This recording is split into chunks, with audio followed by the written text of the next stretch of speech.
ये बात अ, लगभग 30 साल से ज़्यादा पुरानी है जो आज मैं आपसे करने जा रही हूँ। और जो इस बात को एक्सप्लेन करेगी कि क्यों मुझे ज़रूरत महसूस हुई कि रोज़ाना बात करनी चाहिए।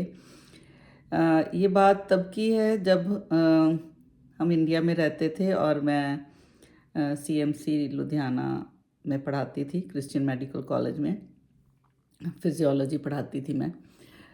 खैर उससे कोई फ़र्क नहीं पड़ता, मगर जो बात मैं करने जा रही हूँ, लुधियाना में रहते थे और 8:30 काम पर पहुँचना होता था। और सुबह लगभग 7:45 एक यंग 18 साल का लड़का हमारी जान पहचान की फैमिली से था।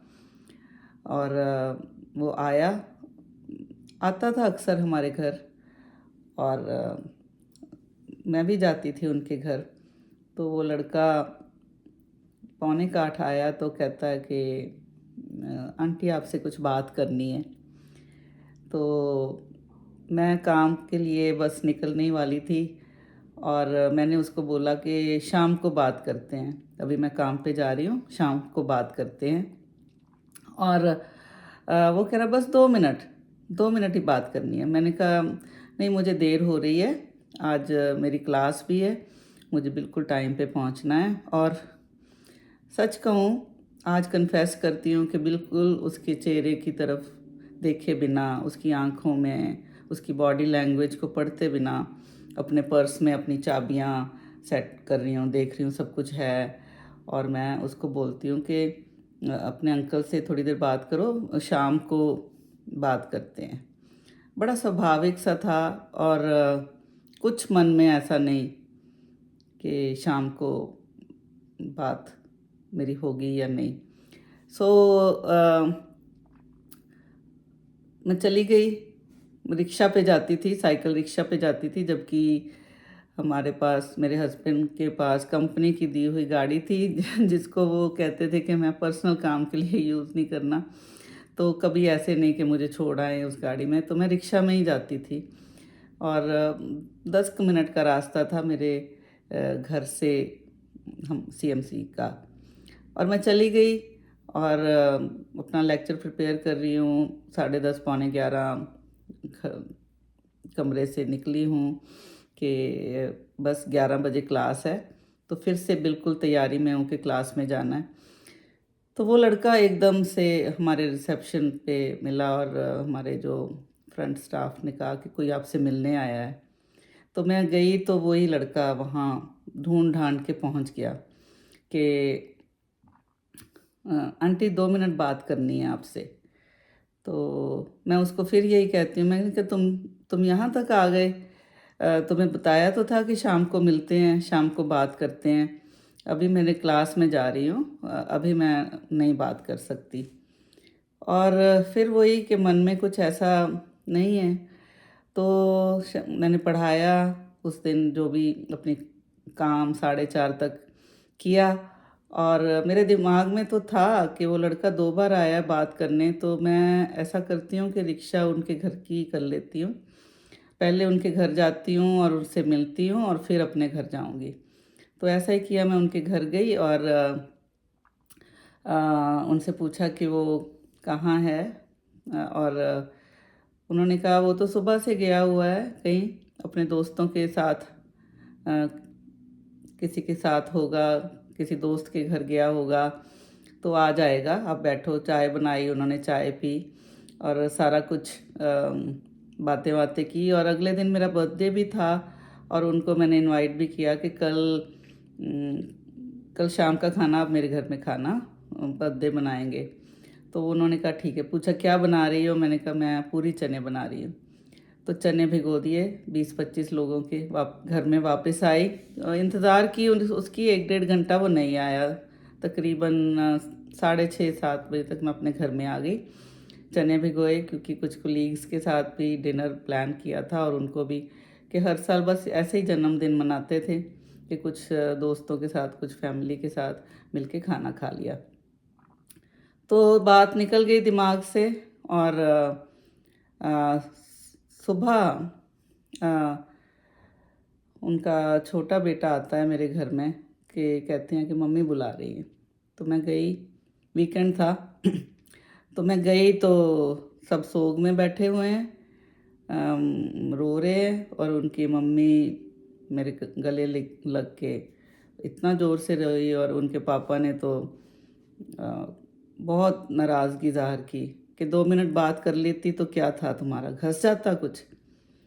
कि अब क्या हुआ था कि वो मेरे घर पे आया, फिर मेरे डिपार्टमेंट में आया और वहाँ से चलता चलता चलता चलता पैदल अ, लुधियाना के बाहर एक नहर है वहाँ पे चला गया और पूरे देर रात, शायद आधी रात के करीब उसकी लाश वहाँ से मिली। और बहुत मन ख़राब हुआ कि कुछ देर के लिए लगा और उनके पेरेंट्स ने भी जैसे बात की मेरे से कि उस लड़के की डेथ मेरे कारण हो गई कि मैंने बात नहीं की उससे। काफ़ी साल ये गिल्ट रही मेरे दिमाग में। बहुत टाइम लगा मुझे, ये एनालिसिस चलता रहा कि लड़का मर क्यों गया? क्या चल रहा था? कि क्या कहना चाहता था वो मेरे साथ? पर ये बड़ी स्वाभाविक सी बातें हैं, कोई कहता है हमें मैं आपसे कुछ बात करना चाहता हूँ या चाहती हूँ और हमारे पास टाइम नहीं होता तो हम अक्सर ही कह देते हैं कि बाद में कर लेंगे, शाम को कर लेंगे, शाम को बात करते हैं, अभी मैं बिज़ी हूँ। ये बहुत ही ज़ाहिर सी, मैं अकेली नहीं हूँ जिसने ऐसे कभी कहा हो, बहुत सारे लोग ऐसे कह देते हैं, मुझे भी कह देते हैं। बहुत सारे लोग हैं जो मेरा फ़ोन भी नहीं उठाते, कई बार मैं करती रहती हूँ फ़ोन और बाद में वो कहते बार बार क्यों रिंग कर रही थी, आग लग गई थी कहीं। तो ये इस तरह की भाषा यूज़ करते हैं। बट तब से एक रिफ्लेक्शन है लाइफ में कि जब भी कोई कहता है कि मैं आपसे बात करना चाहता हूँ, चाहती हूँ, तब से यही सीखा है कि मैं अपने आप को अवेलेबल कर लेती हूँ। हाँ जी, बताओ, हाँ बताओ क्या बात है।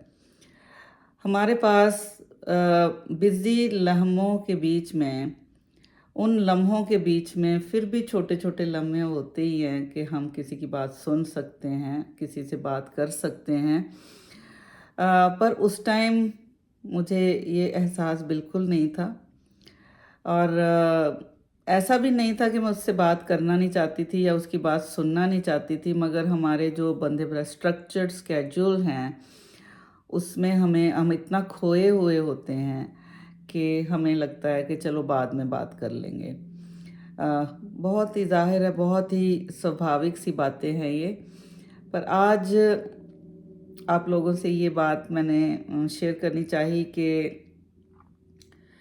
रोज़ाना बात करनी क्यों इतनी ज़रूरी है और जब कोई बात आपसे करना चाहे उसकी बात सुननी कितनी ज़रूरी है। ये ज़रूरी नहीं है कि हर बार ऐसा ही हो कि आप किसी से बात ना कर पाएँ और वो इंसान जाके खुदकुशी ही कर लेगा।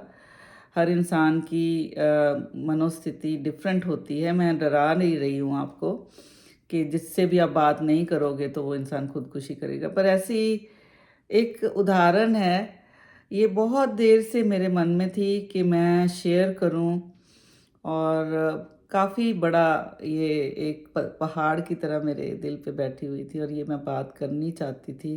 पर आप लोग बताइए, अम, कैसा करना चाहिए? जब आप जल्दी में हैं, काम में बहुत फँसे हुए हैं और आपसे कोई बात करना चाहता है, फ़ोन करता है आपको, आप उसका फ़ोन नहीं उठाते और फिर शाम को फ्री होके भी उसको कॉल बैक नहीं करते, भूल जाते हैं और कहते हैं ओह मैं बिज़ी हो गया, बिज़ी हो गई। अम, एक रिमाइंडर ही है। मैं कोई यहाँ शिक्षा देने तो नहीं बैठी हूँ, बट एक रिमाइंडर है लाइफ का, शेयर करना था। मैंने तो इससे काफ़ी सीखा है। मैं कोशिश करती हूँ मैं अपने आप को अवेलेबल कर लूँ। आप भी अगर कोई मेरे से बात करना चाहें मुझे कभी भी फ़ोन करें। एक बार तो मुझे डिसिप्लिनरी लेटर ही मिल गई थी कि मैं काम कर रही थी और किसी का फ़ोन आया, मुझे ऐसा लगा कि बहुत ज़रूरी है, मैंने वो फ़ोन उठा लिया और मेरे काम वालों ने मुझे कहा कि आप ऐसा नहीं कर सकते। पर मैंने उनको बताया कि मैं ऐसी ही हूँ। मुझे ऐसा लगता है कि कोई मुझे काम काम के टाइम में फ़ोन कर रहा है अगर, तो कुछ ज़रूरी ही होगा, मुझे सुन लेना चाहिए। ख़ैर, हमारा बातों का सिलसिला रोज़ाना बात का चलता रहेगा, रोज़ाना बात विद कुसुम। आप कभी भी कोई बात मेरे से करना चाहें, साझा करना चाहें तो कॉल कर सकते हैं। मेरा फ़ोन नंबर पता है जिनको, और जिनको मेरी ईमेल पता है, ज़रूर बात करें मेरे साथ।